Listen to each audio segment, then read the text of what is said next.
I just seen that Trump is making a change with food stamps. So I think it's requirements, but I think you have to work a minimum of a certain amount of hours in order to get food stamps. And I love that. I'm not gonna lie, it'd be a lot of people living off government assistance, literally never working a job, stacking all their personal bread, and literally living off the government their whole lives. I've been working since I was 16 years old. I go to work every day faithfully, no matter if I was in school, high school, college, and no matter, I always had a job. And the only time I was able to get food stamps was when I was in college. And when I didn't have a job for like 2 months, like when I first like moved back from college. That was the only time I was ever eligible for food stamps. And barely when I was in college, barely made it. So I feel like this is good. The people who are actually working, putting in the work, putting in the effort, that just need a little bit of boost, just a little bit of help with groceries. Like, I feel like this is a perfect opportunity for us. I'm saying us, including me, because yes, need that. Versus people who actually can get up and go through. I'm not even talking about people's grandparents who, you know what I mean, they can't physically get up. They need it. But people who literally can go get up and go work and go make it for themselves, they just choose not to. Like, taking advantage completely. So yes, I'm excited. Hopefully I can give me some. Plan. I explained to them that I'm not working, that I don't plan on ever getting a job. They asked if I receive income from any other source, and I told them yes, I receive child support for 7 of my grandchildren. And you want to know what they said? Well, we're gonna garnish the child support till the $27,000 are paid off. So you know how my sister wanted custody of my grandkids? I called her and I go, yo, I don't have no use for them anymore. Come pick them up. I do not want them here. I don't need them because now they took away my EBT and my child support. I told her straight up, once the $27,000 are paid off, you could bring them back to me. So I could go ahead and continue receiving child support for them. Now, I'm not even going to be able to pay my rent. So I have to, I'm like packing up. Like, I'm taking everything out. So by them taking all my child support, I'll have it roughly paid off in like 6 to 7 months. So yeah, I'm going to be down and out for 6 to 7 months. This is unbelievable. Unbelievable. Where am I going? Where am I going to go? Struggling to find men that they can date. Black women cannot, shall not, should not expect a black man to be able to provide them with the same type of a lifestyle that a Caucasian can provide for the white female, because the Caucasian benefits from white privilege.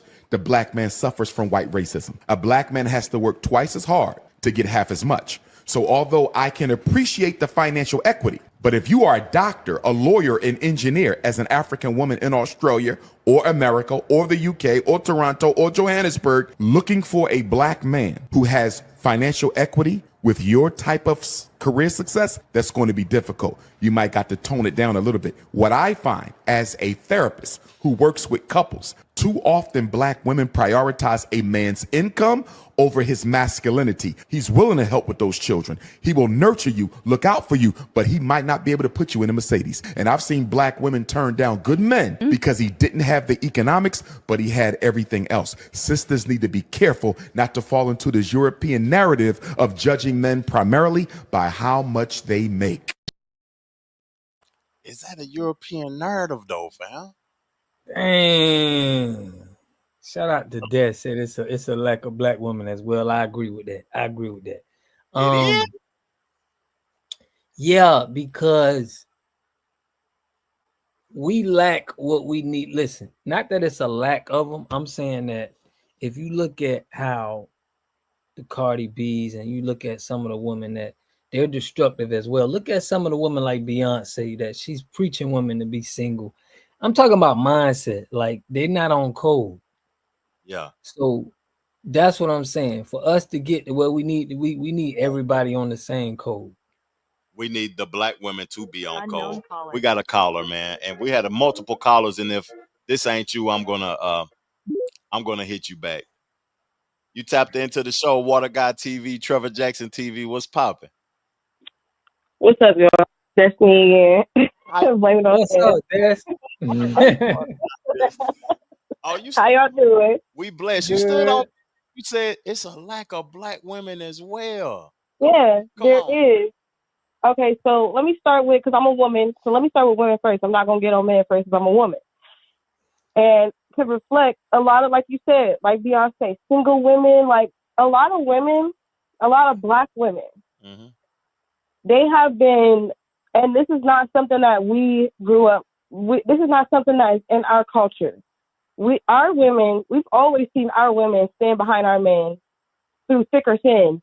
we watched a lot of stuff go down.